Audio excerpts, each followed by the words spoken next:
I believe we will go back to horses soon. The automotive is only a temporary appearance.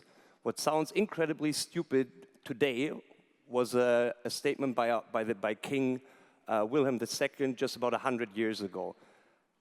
Today we hear similar things on a different revolution that is going on. It's not about cars and horses, it's about data and algorithms. And we have, for instance, our Prime Minister saying, this Internet is Neuland für alle von uns, which means something like this Internet is something none of us really get so far. So this is, kind of the one extreme, and now we're going to shift to the other extreme of the frontier of what's actually possible to do with data and technology today. And Kreditech is one example, but don't worry, I'm not going to be talking about Kreditech too long. I'm only going to use it as an example for what's actually going on out there.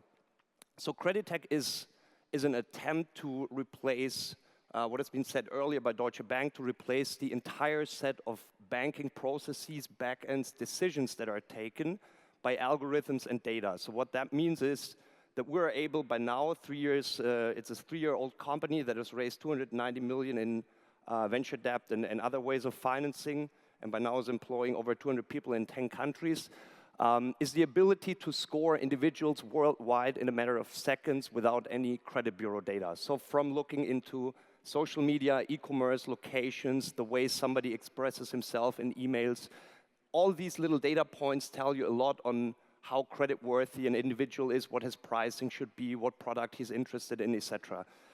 So this is called machine learning, and basically what it is, it's not based on hypotheses, it's not on, I believe this is a credit-worthy customer. It's simply looking in the data and looking in what actually makes a customer creditworthiness, and then applying that in a fully automated algorithm that makes sure that costs are low and scalability is very high, and actually makes you capable of processing all that data.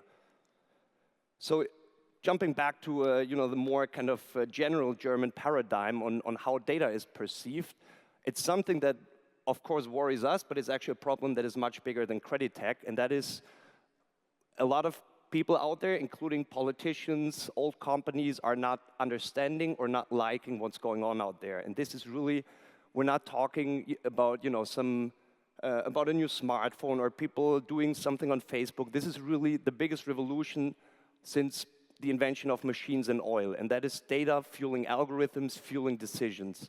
And that, is something that is perceived as either chance in some countries or some industries, and it's perceived as a big threat and something that needs to be fought and cracked down. And, things like we need to smash Google or courts ruling over.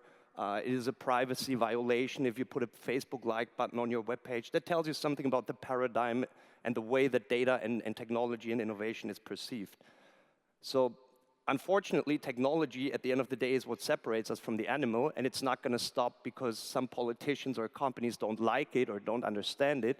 It simply means that it's going to find other channels, and it will happen in other places or other industries, or companies failing to adapt or understand this technology might not be around in a decade from now.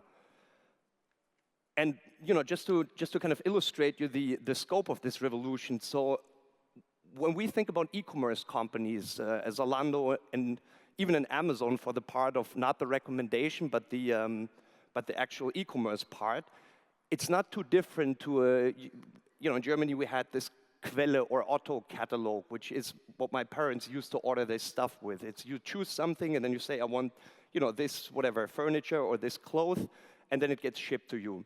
Now the internet and e-commerce hasn't really done much besides digitalizing the order. But the majority of the value creation is still shipping boxes, people, putting stuff in boxes, customers sending back their boxes.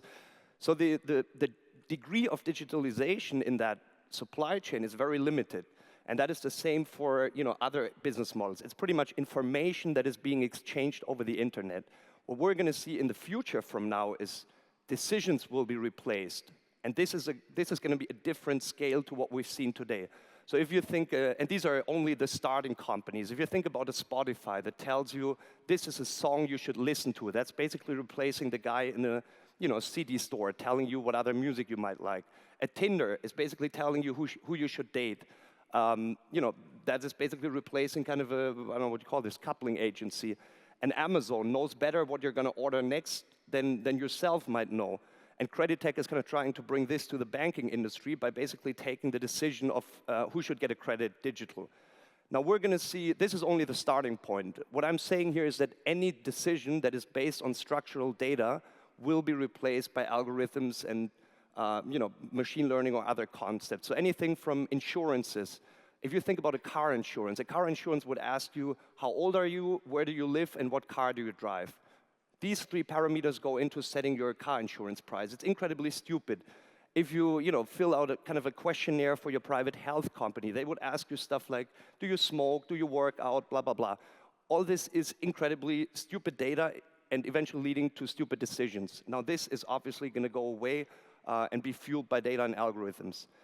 And if you think about it, so the 20th century was about replacing kind of, muscles by machines. It's not people that had to do the hard work. It was now machines and kind of engines that took over this. And that has brought us to a industrial nation in Germany. Now, what's happening in the 21st century is that the brain gets replaced by algorithms and data. Now, if you think about what someone can do with his muscles as compared to his brain and his thoughts and his power of deciding things, this will obviously going to have a much bigger impact than replacing physical power by machines.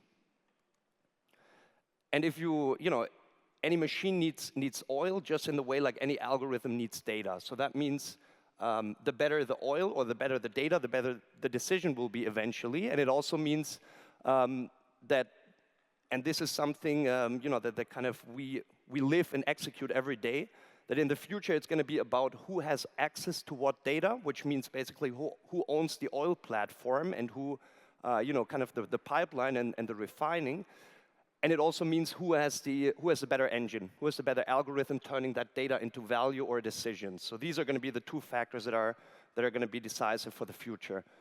And data, unlike oil, is not something that we're going to run out of at any point. It's rather the opposite. We create more data every day. People, use the internet to a degree they haven't used it 5 years ago. In 5 years, they will use it even more excessively. We're going to see health wearables. The amount of data is going to grow not linearly, but exponentially. And that means we're going to see smarter and smarter decisions over time and more algorithms taking over.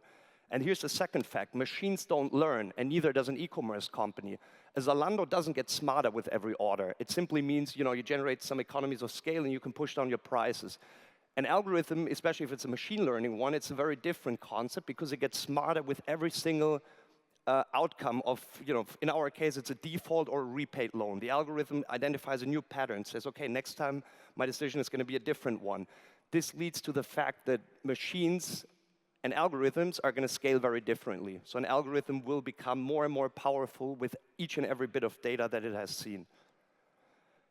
And the last point is, and that's a point I bring up very often when I talk to politicians, because again, politicians see data as something that is threatful, that is evil, that makes the customer predictable or the citizen. But it's not. Data is like money. It can be applied for any cause. It can be a good cause, a bad cause, a smart cause, and an evil cause. And just to give you some examples here. And by the way, that's just like a machine. A machine can produce weapons, or a machine can produce school books, right? It really depends on what you train the machine to do. Now, for an algorithm, you could build an algorithm to, for instance, for unemployed people to find a new job and a better job and doing so faster, other than kind of a human looking at this and saying, oh, maybe you try this and that as a new job. That would be a good cause. Now, if the Mexican mafia said, we're going to hire some data scientists and figure out how we can bring our drugs over to the, over the US border. You can also build an algorithm for that, but that's obviously a rather stupid or evil cause. What I'm saying is it's not the data that is good or evil, it's the people behind. And this is why there's no point in forbidding data. It's making sure that people use data for the right causes and use it for smart causes. And that's it. Thank you very much.